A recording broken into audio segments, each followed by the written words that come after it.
నేను ఆ రోజు గౌరవ ముఖ్యమంత్రి గారికి, గౌరవ ఉప ముఖ్యమంత్రి గారికి, ప్రభుత్వానికి, ఎన్డీఏ ప్రభుత్వానికి, కూటమి ప్రభుత్వానికి చాలా స్పష్టంగా నేను రిక్వెస్ట్ చేసిన, సార్ దయచేసి లాగొద్దు.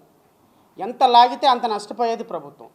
ఎందుకంటే మీరు చేసిన అపచారం, తిరుమల వెంకటేశ్వర స్వామి మీద మీరు చేసిన రాజకీయం, కోటాను కోట్ల మంది భక్తులు ఉన్నటువంటి శ్రీవారి మీద మీరు చేసినటువంటి రాసినటువంటి రాతలు. ఒక దుర్మార్గుడు చెప్తాడు, నిన్న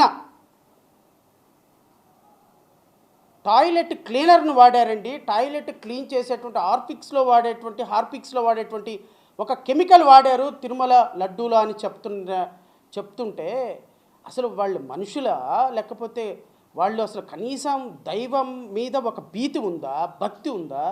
రాష్ట్ర ప్రజలు శ్రీవారి భక్తుల మీద, మనోభావాల మీద ఎంత ఇబ్బందికరమైన పరిస్థితి అంటే, మీ ఇష్టం వచ్చినట్టు మీ నోటికి ఎంత వస్తే అంత, మీ చేతికి ఎంత వస్తే అంత, మీరు మీ ప్రభుత్వాన్ని, చంద్రబాబు నాయుడు చెప్పిన అబద్ధాన్ని మోయటానికి మీరు పడుతున్న తపన, మీరు చేస్తున్నటువంటి ప్రయత్నం తప్పు సార్. నేను చాలా స్పష్టంగా చెప్పాను. నేను మిమ్మల్ని రిక్వెస్ట్ చేశాను, సార్ చంద్రబాబు నాయుడు గారు తప్పు, శ్రీవారితోటి మీరు చెలగాటమాడుతున్నారు.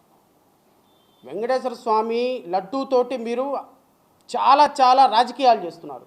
రాజకీయాలు చేయడానికి 100 ఉంటాయి సార్. 100 జగన్మోహన్ రెడ్డినో లేకపోతే ఇంకొకళ్ళనో బదనాం చేయాలి అంటే వైఎస్ఆర్ కాంగ్రెస్ పార్టీనో లేకపోతే ఇంకొకళ్ళనో జడా శ్రవణ్ కుమార్నో లేకపోతే సిపిఐ సిపిఎంనో రాజకీయ పార్టీలుగా మీ మీద విమర్శలు చేసేవాళ్ళని బదనాం చేయడానికి కొన్ని వందల రాజకీయపరమైనటువంటి అంశాలు ఉన్నాయి. ఆ రాజకీయపరమైన అంశాల్లో మీరు ఏ అంశం మీదైనా సరే రాజకీయం చేయొచ్చు, తప్పులేదు.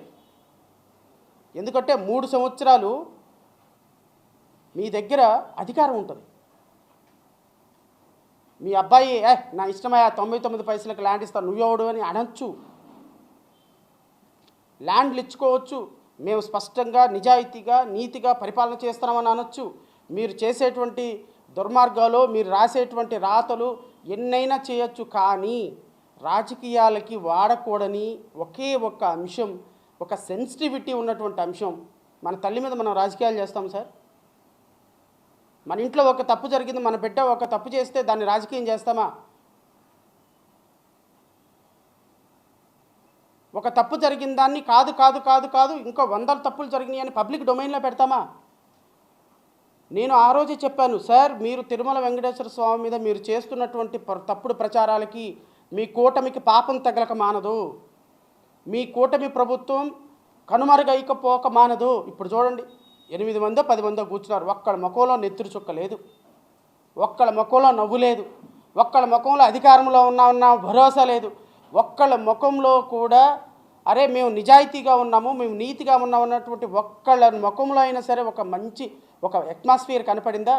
మొత్తానికి ఆ కూర్చున్న వాళ్ళ మొత్తం ముఖాల్లో చూస్తే నెత్తురు చుక్కలేదు ముఖం మీద.